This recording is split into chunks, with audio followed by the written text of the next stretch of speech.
Kam nagaa jirtu fayyaa keessanii sa'aatittiin gahaa jirti.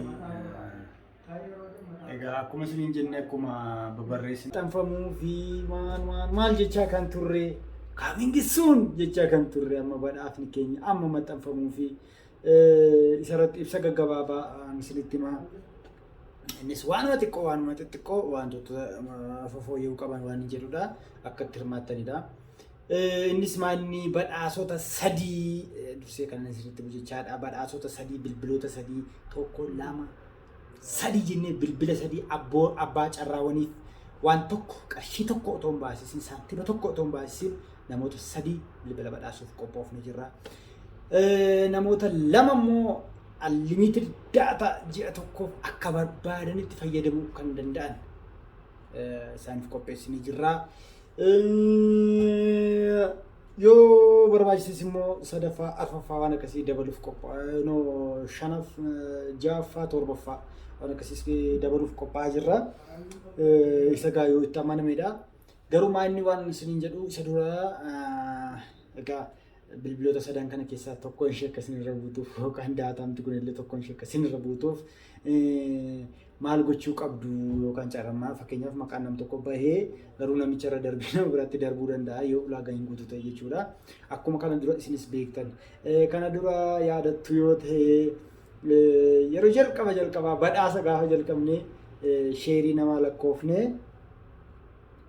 nama alshan sheer godhee birrii 5 nama alkodhan sheer godhee qarshii 10 guyyaatti akkas goone na yaadadha guyyaa jalqabaa galgal tokkotti qarshii 500 waan akkasii moobaayil baankingii irraa kaardiitti guutee fixeen bulee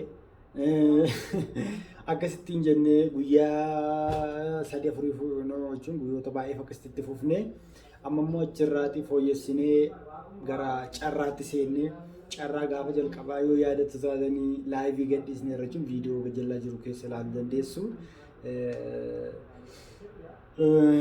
Carraa ixaatiin buusnee akkasitti maal goone jechuun namoota 10 badhaasne yeroo sana na yaadadha guyyaa sana foolooriin keenyi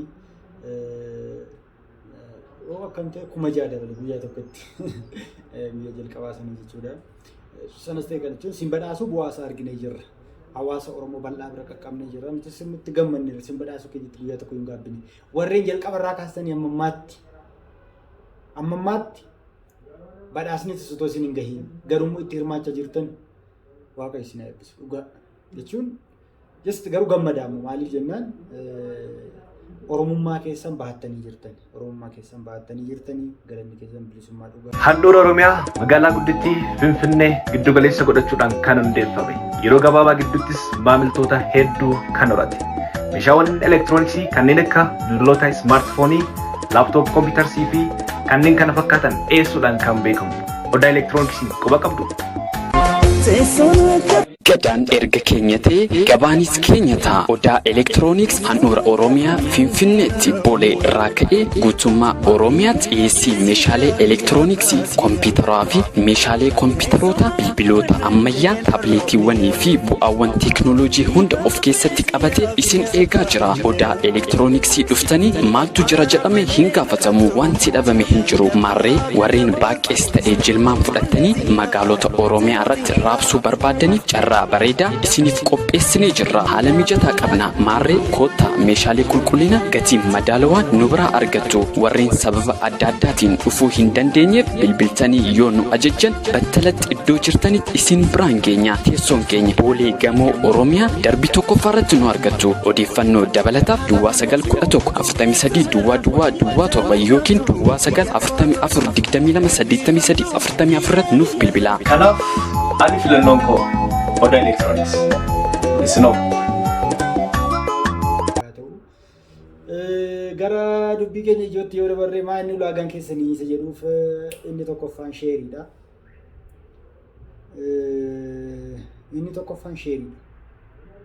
Inni lammaffaan wanta isinirraa eegamudha. Inni tokkoffaan sheeriin guyyaa tokkotti sheerii tokko. Guyyaa 20 yoo ta'e guyyaa 20 kan turu yoo ta'e guyyaa 20 keessatti sheeriin 20 kan guyyaa tokko fakkeenyaaf har'aa hagayya 15 fakkaata hagayya 15 tokko sheerii qaba Agayya 16 akkas qaba. Ana akkas jedhu guyyaa isaatiin ilaalla gaafa listii namaatiin jennu jechuudha. Namoota hirmaatan akka kanaatiin calalla. Inni kan biraan maqaan Facebook keessanii kan profaayilii keessanii jechuun Facebook profaayilii keessanii maal ta'uu qaba? Peejii haa jennu peejii keessan irrattis share gochuu dandeessu. Peejiitiinis hirmaachuu dandeessu. Hin danda'amu. Haa ta'u garuu maqaa profaayilii keessanii yoo peejiitiin hirmaatu taatan peejiin keessan minimum followerii 10,000 ol qabaachuu qaba. Waan akkasii yoo ta'e recognize goona. Maaliif jennaan peejiin maqaa namaatii waan akkasiitiin banamee kan namicha kan hin taane baay'een jiru waan ta'eef akkasii recognize hin goonu. Garuu kan maqaa keessaniitiin yoo ta'e kan dhuunfaa keessanii yoo ta'e ID keessan maal jettanii maal jennee isinii intani jechuu dandeenya jechuudha. Maqaan Facebook keessanii yoo xiqqaate parsantii 80 maqaa keessan kan ID keessan yookaan waraqaa eenyummaa keessan irra jiru faana maach gochuu qaba. Inni kunis maaliif jennaani maqaa sobaatiin warra intani jedhaniin namni akka maaliin taane borummoo kompileeniin biraan akka nuti jechuun komiin biraan akka nuti hin kaaneef malee waan biraaf miti jechuun nuti nu fayyada. Baay'ee akkaawunti kamiin iyyuu sheergoota nu fayyada. Garuu komiin karaa biraatiin immoo akka nuti hin kaaneef yookaan namni hin beekamne badhaasicha akka hin fudhanneef isa kana waan ta'eef jechaadha. Gaafa badhaasni maxxanfamus immoo ID keessan faana waan maxxansinuuf haqa qabatamaa ta'uusaa agarsiisuuf jechaadha. Kan biraa maal ture kan irraanfadhee Facebookiin keessan inni kan biraan immoo Facebookiin keessan banamee yoo xiqqaate waggaa lama ol kan ture ta'uu qaba. Akkasumas firiindonni keessan yookaan hiriyoonni keessan hiriyaa 1,000 ol nama qabu ta'uu qaba. Yoo hin qabdan ta'e requestii deebisa maal jedha yeroo baay'ee namoonni tokko requestiin deebisaatii hiriyoota baay'ee qabaadha. Wanti murteessaan sheerii keessan irratti sheeriin isinii lakkaa'amu yoo public ta'e jechuun setting privacy keessa seentanii privacy keessatti settingiin keessan maal kan jettu ta'uu qabdi public yookaan sheerii yeroo gootan sinii fiddi friend only me an akkas jedhu sinii fiddi friend of friend an akkas jedhu sinii fiddi public ishee jettu irratti kilii gochuu qabdan yeroo sheer gootan. Inni kan biraan inni maqaan Facebook keessanii maqaa ID keessanii ta'uu qaba. Jechuun at least kan ID keessanitti dhiyaatu ta'uu qaba. Jechuun kunis inni namni akkaawuntii tokko ol namni tokko akka hirmaatu nutti hin tolu. Akkaawuntii tokkootii oliin akka namni hirmaatu hin ta'u. Inni kun hin ta'u jechuun hin beekamu waan dogoggorri akka hin uumamneef jechaadha. Akkaawuntii tokko kan maqaa keessan ID irratti yoo xiqqaate parsantii 80 itti dhiyaachuu danda'u qaba ID keessanitti. Isa kan immoo akkamittiin jennaan yoo fakkeenyaaf badhaasni yoo bahu ID keessan akka ergitan ID keessan akka maal goota waan akkasii confirmationiin hin gaafatama waan ta'eef jechaadha. Malee nama hin hirmaatina jechuu hin danda'u. Garuu confirm too hin godhin isin ta'uu too confirm hin godhin hin kennin waan ta'eef jechuudha. Iddoo kamiyyuu teessanii immoo hirmaachuu dandeessu. Iddoo kamiyyuu biyya keessas biyya alaas teessanii hirmaattanii bakka bu'aan keessan isinii fuudhuu danda'a carraa kana jechuudha. Akka itti milkooftan hawwii keenya kaayyoon keenya tokkoof tokko. Innis inni isiniin gammachiisaa hawaasa keenya bira gahu waan biraan qabu. Kana kaayyoo addaa hin qabu. Isiniin gammachiisaa hawaasa keenya bira gahu jechuun sheeriin keenya dabalu, laayikiin keenya dabalu, gabaan keenya dabalu, fedhii keenya. Kanaaf amma bilbila 3 yeroo jennu minimum yoo xiqqaate kuma 30 gahuu danda'a. Kuma 30 namni lafa fayyaa ka'ee namaa hin kennu. Namoota warra kaanii isa kan daataa badhaafna yoo jennu daataa namni tokko fakkeenyaaf 500,000. Kana akkasumatti maal hin jennu.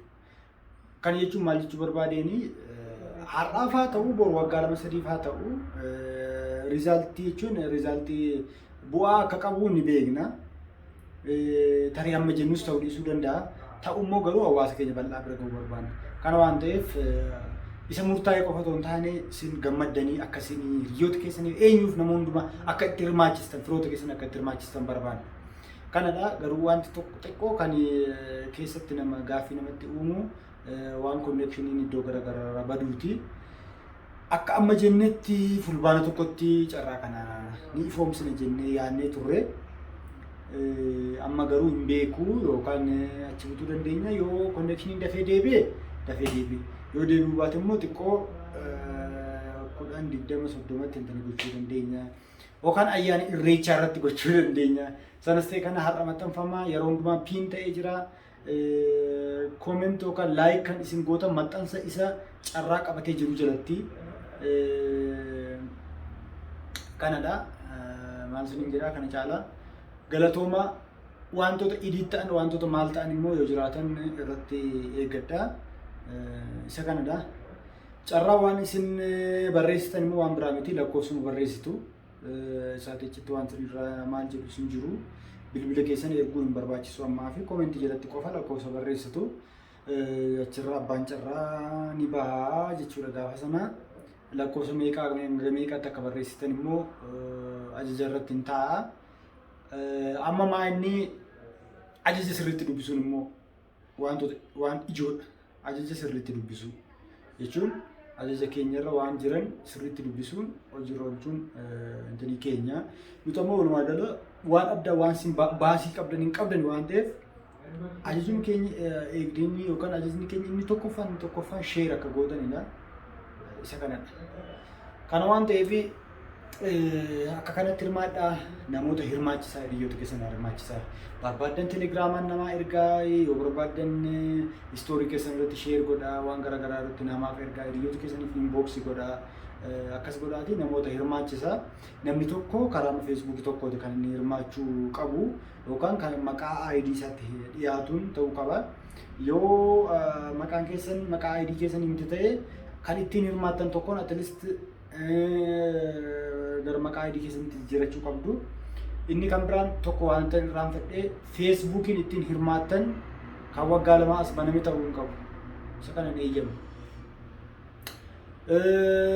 Kan friendota yookaan hiriyoota immoo hiriyoota keessan paablikii kan agarsiistan kan gaafannu ta'a. Paablikii namni yoo xiqqaate hiriyoota 1,000 gadi qabu hin ta'u. Jechuun feesbuukiin 5,000 eeyyamama. 5,000tti qabaachuu dandeessu. Namni 1,000 gadi qabu hin ta'u. Isa kana waan ta'eef jechuun amma yeroo baay'ee carraa yeroo buusuun namoonni akkaawuntii haaraa banatanii amma bananii akkaawuntii 5-6 hirmaatu. Waan akkasiitiin namoonni babadhaafamaa turanii hin jiru. Isinis beektu yeroo duraarratti.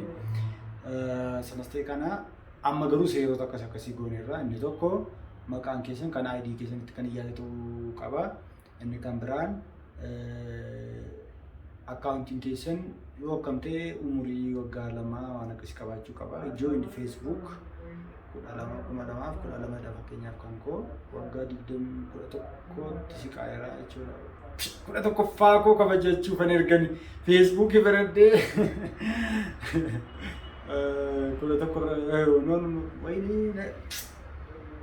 12 lakka 22 seenne. Nan dogoggore 10ffaa koo kabajachuuf amma inni kan biraa maanni umuriin Facebook keessanii waggaa 2 ta'uu qaba. Hiriyoonni keessan 1,000 ta'uu qabu. Kanuma isiniin jedha. Karaa garaagaraatiin immoo hiriyoota keessaniif qooda. Kaayyoon badhaasuu keenya waan biraa miti. Tokko maamiloonni keenya yookaan maatiiwwan odaa hundumtii akka nutti gammadan barbaanna. Iftoomina keenyas immoo agarsiisuu barbaanna. Asirratti yoo iftoominaan sin taa'e illee fakkeenyaaf gaafa dhuftaniis akkasuma amantu. Kanuma isiniin jenna. Bilbiloota 3 egaa hin beekamu itti dabalamuus danda'ama. Amma ammaatti kan murteessineeru bilbiloota 3dha. Bilbila 3 nama badhaasneerra. Tokkoffaa yoo xiqqaate raamii 4 kan qabu. Bilbila raamii 4 qabu jenneerra. Isa lammaffaa raamii 3 raamii 2 akkasitti murteessinee jirra. Inni kan biraa inni arfaffaa 5ffaa immoo daataa ji'a tokko tola yoo barbaadan qarshii isaa erguu dandeenya. Barbaadan immoo daataa masa ergnaa fi unlimited daataa jechuudha. Unlimited daataa kan ji'a tokko yoo barbaadan YouTube ittiin ilaaluu barbaadan live ilaaluu waan barbaadan maal jechuu danda'u barbaadan gurgurachuu danda'u. Isa kana jenneerraa namoota 5 ta'anii yoo dandeenye immoo isti aga 6-7 waan akkasitti wayii jennee xiqqeessaa madeemne aga 10tti fa'aa gochuu yaadaa jirra. Sanastee kan amma 5 murtaa'ee jira. 5 murtaa'ee jira. Akkasidha. Kanuma isiniin jedha galatoomaa irratti hirmaadhaa abbaa carraa taa'aa nutti tola dhugaa gammannee kolfinee sin badhaasnaa kolfinee sin badhaasnaa sin badhaafna jechuun koo tole akkasii galeera galatoomaa maalumaaf iyyuu kanadha carraa gaarii